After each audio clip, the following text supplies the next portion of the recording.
আসিফ মাহমুদ সজীব ভুঁইয়া, যাকে বিসিবির পক্ষ থেকে তদন্ত করার জন্য ডাকা হয়েছিল বা তার ইন্টারভিউ বা তার সাক্ষাৎকার নেওয়ার জন্য তাকে ডাকা হয়েছিল। কিন্তু তিনি সেই ডাকে সাড়া দেননি।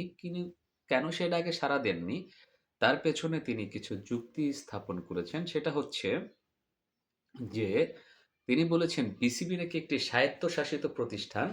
আর এই স্বায়ত্তশাসিত প্রতিষ্ঠানের দায়িত্ব যখন কোনো মন্ত্রণালয়ে নিয়ে নেয় বা মন্ত্রণালয়ের পক্ষ থেকে তাকে সেটার জন্য ডাকা হয়, সেটা নাকি আসলে অনৈতিক হয়, সেটা নাকি অবৈধ হয়। গেল এইটা। আরেকটা বিষয় হচ্ছে তার মতে কিছু সিদ্ধান্ত নাকি আগেই নিয়ে নেওয়া হয়েছে।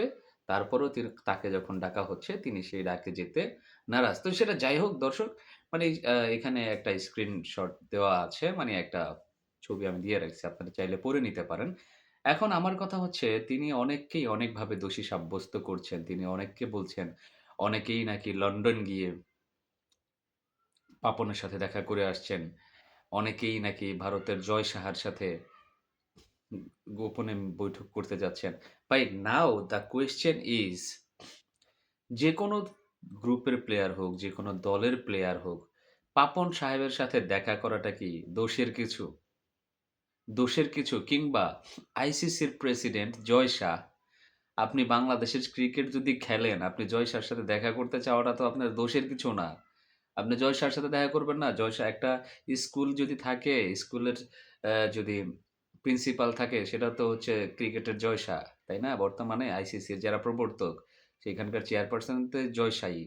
তো জয় শাহর সাথে দেখা করাটা যেই লোকের কাছে মনে হবে যে এটা একটা উম রাজনৈতিক চাল, এটা একটা এই চাল, এটা একটা সেই চাল, তার মতো মূর্খ লোক তো আসলে আর কোথাও নাই। আমার আসলে কি আসিফ মাহমুদের দোষ না। দোষটা হচ্ছে তাদের, যারা এই আসিফ মাহমুদের মতো লোকদেরকে একটা পর্যায়ে ক্রীড়া উপদেষ্টা নিয়োগ দিয়েছিলেন।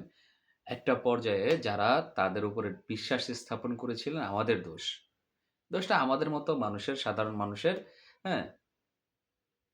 যারা তার উপরে বিশ্বাস স্থাপন করেছিলেন। তো সেই বিশ্বাসটা থেকে তিনি ক্রিকেটটাকে অনেকাংশেই ধ্বংস করে দিয়েছেন।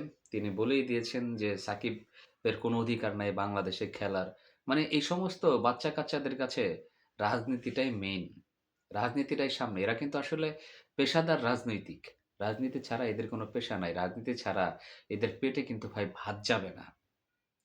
রাজনীতি ছাড়া এদের পেটে ভাত যাবে না। কিন্তু আমরা যারা সাধারণ মানুষ আছি, দেশের মানুষ, যারা দেশকে ভালোবাসি, তারা আমরা জানি যে রাজনীতি না করেও কিভাবে টিকে থাকতে হয়, আর রাজনীতি না করেও কিভাবে লড়াই চালিয়ে যেতে হয়।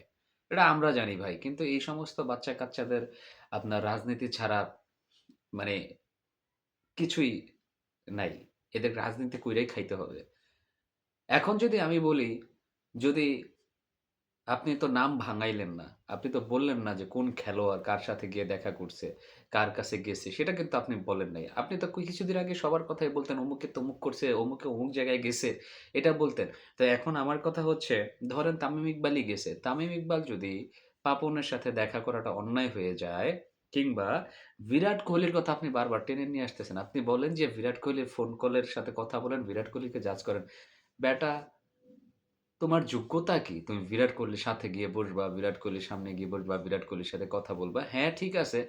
As a good human being হয়তোবা সে তোমার সাথে কথা চাইলে বলতে পারে। বাট তুমি বলো বিরাট কোহলির সাথে জাজ করার।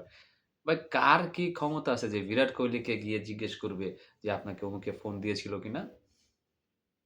আমার তো মনে হয় না সেটা সম্ভব। আমার কোনোভাবে সেটা মনে হয় না। এটা আপনি আসিফ মাহমুদ বা তুমি আসিফ মাহমুদ চাইলে সেটা গিয়ে করতে পারো। তোমার অনেক বড় পাওয়ার আছে। তুমি বা চাইলে করতেই পারো, সেটা কোনো সমস্যা না। এখন বিষয় হচ্ছে গিয়ে যেই প্রশ্নটা করতে চাইছিলাম, তামিম যদি বিরাট কোহলির থ্রুতে জয় শাহর সাথে দেখা করতে চাওয়াটা অন্যায় হয়ে থাকে, যেহেতু তামিম আ আ যেটা হোক সাবেক একজন খেলোয়াড়, কিংবা বিএনপির কোনো মনোনীত প্রার্থীও না, কিংবা বিএনপির সাপোর্টিত একজন লোক। এখন এদের যদি পাপনের সাথে দেখা করাটা অন্যায় হয়ে যায়, জয় শাহর সাথে দেখা করতে চাওয়াটা অন্যায় হয়ে যায়, তাইলে তুমি যে মামু চরমনাই পীর সাহেবের মাহফিলে গেলা, চরমনাইয়ের হুজুরের সাথে দেখা করলা, সেটা কি তোমার জন্য অন্যায় হয় নাই? রাজনৈতিক দিক দিয়ে বলছি। তুমিও তো বাবা অন্য দলের। অন্য দলেরই একজন লোক। যদি এটা তাদের জন্য অন্যায় হয়ে থাকে, এটা তো তোমার জন্য অন্যায় হইছে যে তুমি চরমোনাই মাহফিলে গেলা, চরমোনাইয়ের হুজুরদের সাথে দেখা সাক্ষাৎ করলা, স্টেজে উঠে বসে থাকলা। এটা তো তোমার জন্য অন্যায় হয়ে গেছে। হইছে না অন্যায়? তো বিষয়টা না সবার ক্ষেত্রে এক। তোমার বেলায় ১৬ আনা, আরেকজনের বেলায় ১ আনাও না, ৪ আনাও না। তুমি যদি নিজের স্বার্থে সবকিছু করতে চাও বা করতে পারো, তাহলে তারা কেন করবে না? বিষয়গুলো এই একই same, same. Same, same but different. But তুমি যেহেতু বিসিবির এই তদন্ত কমিটির ডাকে তুমি যেহেতু সাড়া দাও নাই, তাইলে বুঝতে হবে ভাই আসিফ মাহমুদ আপনার ভিতরে ঝামেলা আছে। আপনার ভেতরেই ঝামেলা আছে।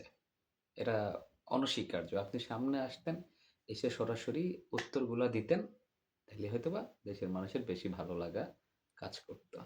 Facebook স্ট্যাটাস না।